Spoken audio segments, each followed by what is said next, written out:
So lalong-lalo pa kaya yung hinahabol mo, yung pinipilit mo na mag-stay muna, talagang magagamit at magagamit ka lang. Na hindi mo alam ay bumabalik at saka nag-e-stay lang siya dahil pinagtsatsagaan ka.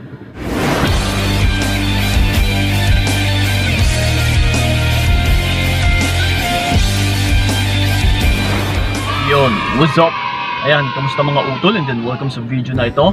So once again, this is Payong kaibigan ni Kiko. So syempre, usapang pag-ibig na naman. Dahil ito, dagdagan ko na naman ang inyong mga kaalaman. Kasi ito ha, ang magiging topic natin sa video na ito, isa, huwag mo siyang habulin kahit mahal mo pa. Okay? Dahil, which is, una sa lahat, bago natin sagutin ito, na for sure, marami rin talaga makaka-relate na ito. Na kung titignan kasi, lalong-lalo na sa mga kababaihan, ay sila itong mas naghahabol pagdating sa relasyon. Lalong-lalo na kapag kinakaayawan na ng lalaki, or ayaw na ng mga partner nilang lalaki, or gusto na silang iiwan ng mga partner nilang lalaki. So kung minsan, ang automatic response or yung automatic na nagagawa agad ng babae ay yung maghabol, yung magmamakaawa. Yes. So ito ngayon mga utol, sasagutin na natin ng diretsahan na huwag kang maghabol sa tao na kahit mahal na mahal mo pa dahil masasaktan ka lang. Yes. Kung minsan kasi tayong mga tao na nagmamahal is unaware tayo kung bakit tayo nasasaktan eh. Hindi natin nakikita kung ano ba talaga yung meron sa karelasyon natin. Na ang buong akala natin ay babalik ba siya sa dati, na kung ano yung pagkakilala mo sa kanya is babalik or ibabalik niya pa yun, na kung ano din yung mga pinapakita niya sa iyo dati na nagugustuhan mo is naghihintay ka na baka naibalik niya pa yun. That's why kung minsan naghahabol tayo. That's why kung minsan is naghihintay or nag-i-stick ka pa or nag-e-stay ka pa sa kanya. Pero ganun pa man mga utol, once kasi na ginagawa mo yung mga bagay-bagay na ito, na nag-e-stay ka pa, na nag-hold on ka pa, na naghihintay ka pa sa pagbabago niya, na which is kung hindi mo alam ay nagbibigay pala ito ng pasakit sa'yo habang nandyan ka na nag-e-stay sa kanya. Kasi kahit sabihin pa natin yes na mahal mo siya, pero pagdating kasi sa tao utol na hindi ka na minamahal, na nagpo-pull away na sa'yo, ay talagang masasaktan at saka masasaktan ka lang. Na for sure, pasakit lang din yung maibibigay niya sa'yo. Kasi wala na siyang nararamdaman eh. Ibig sabihin, wala na siyang pag-alala sa'yo. Hindi niya na inaalala kung masasaktan ka man or hindi. Wala na siyang pakialam sa'yo. That's why sa lahat ng mga ipapakita niya, and then sa lahat din na makikita mo sa kanya na hindi ka aya-aya, ay masasaktan ka lang. And for sure, talagang hindi ka aya-aya yung mga ipapakita niya sa'yo dahil wala naman siyang pakialam na sa'yo eh. That's why na masasaktan at saka masasaktan ka lang. So again mga utol, kapag or lumalayo na sa inyo yung mga partner ninyo, kapag kinakaayawan na kayo, or kahit sabihin pa natin na ipinagpalit na kayo, and then hindi ikaw yung pinili, huwag mo na talagang habulin. Like I said na rin kanina, once nahahabulin mo, or kapag hinabol mo, and then nagkabalikan nga kayo utol, is masasaktan at saka masasaktan ka lang. Alam mo din kung bakit?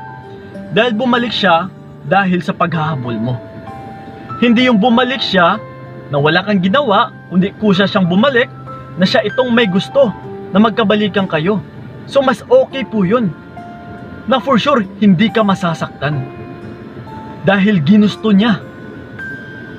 Kesa ikaw itong maghahabol, pinilit mo, kinausap mo siya, nagmakaawa ka na magstay siya, talagang masasaktan ka lang kasi Kahit anong pilit mo dyan, utol, kung wala na siyang nararamdaman sa'yo, talagang mahihirapan ka lang.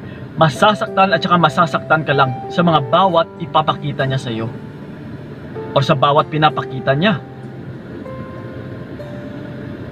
Yung isa pa dito, utol, lalong lalo na kapag babae ka, and then may partner ka na lalaki na nilalayuan ka na, kapag kasi hinahabol mo pa,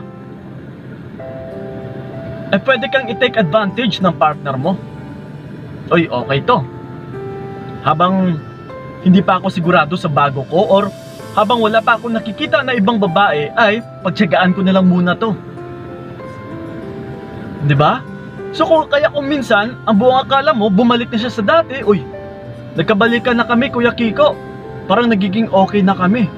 Pero yung hindi mo alam ay kumukuha lang pala siya ng buwelo. Na until na may makita na siya na ibang babae, or nagkasundo na sila ng bago niyang chinachat, biglang maiiwan ka na lang or biglang babay ka na lang. Kaya kung may mga partner talaga kayo na umaayaw na sa inyo, nilalayasan kayo, bigla na lang umaalis, huwag mong pigilan. Hana, isabi ko na kanina yung mga rason, utol. Matetake advantage ka lang, mahihirapan ka lang, and then lastly is masasaktan ka lang. Sigurado po yan. Mahihirapan ka lang, utol, na ikaw lang din yung magbibigay ng pasakit sa sarili mo. Dahil alam mo na nga na ayaw niya na, is pinipilit mo pa.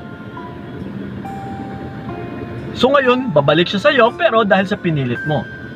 So wala pa rin, hindi pa rin magtatagumpay, na wala pa rin pagbabago, na kung ano yung mga issues ninyo, kung ano yung mga pinag-aawayan ninyo lagi, na kung ano yung palagi ninyong problema, ay babalik at babalik lang din. Ganun at ganun pa din, utol. Walang pagbabago dahil wala namang realization na nangyari. Unlike sa tao na pinabayaan mo siya, binigyan mo muna siya ng oras na makapag-isip-isip, and then hindi mo pa hinabol, utol. Once kasi na bumalik siya sa'yo ng kusa, for sure, utol, may realization yun. Pero again, hindi rin lahat ng bumabalik ay totoo. Yung iba nga rin dyan is bumabalik lang din dahil kumukuha pa ng buwelo. So lalong lalo pa kaya yung hinahabol mo, yung pinipilit mo na mag-stay muna, talagang magagamit at magagamit ka lang. Na hindi mo alam ay bumabalik at saka nag-i-stay lang siya dahil pinagtsatsagaan ka. Once kasi na pinilit mo yung tao, utol, na magkabalikan kayo or na mag-stay siya, and then kapag nasasaktan at saka nasasaktan ka pa, na still ganun at ganun pa din, wala na pong pagmamahal dyan. Na kailangan mo na siyang i-let go, na kailangan mo na siyang bitawan. Huwag na huwag mong pilitin talaga para makamit mo rin yung kaligayahan.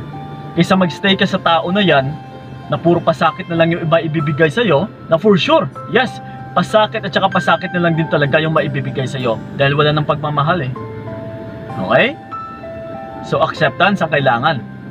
Na kailangan mong tanggapin na hindi ka niya minamahal. Kaysa mag-aaksaya ka na lang ng panahon mo dyan. Malay mo, may darating pala na para sa'yo talaga. Pero hindi mo ito makikita or hindi mo ito papansinin dahil nakafocus ka dito sa taong hindi ka naman minamahal. Okay? So yun lang po mga utol, sana'y nakatulong talaga yung video na ito. So maraming salamat po. Ingat kayo ha. God bless and babush! Binigay ko lang at para wala kang masabi. Kaya nga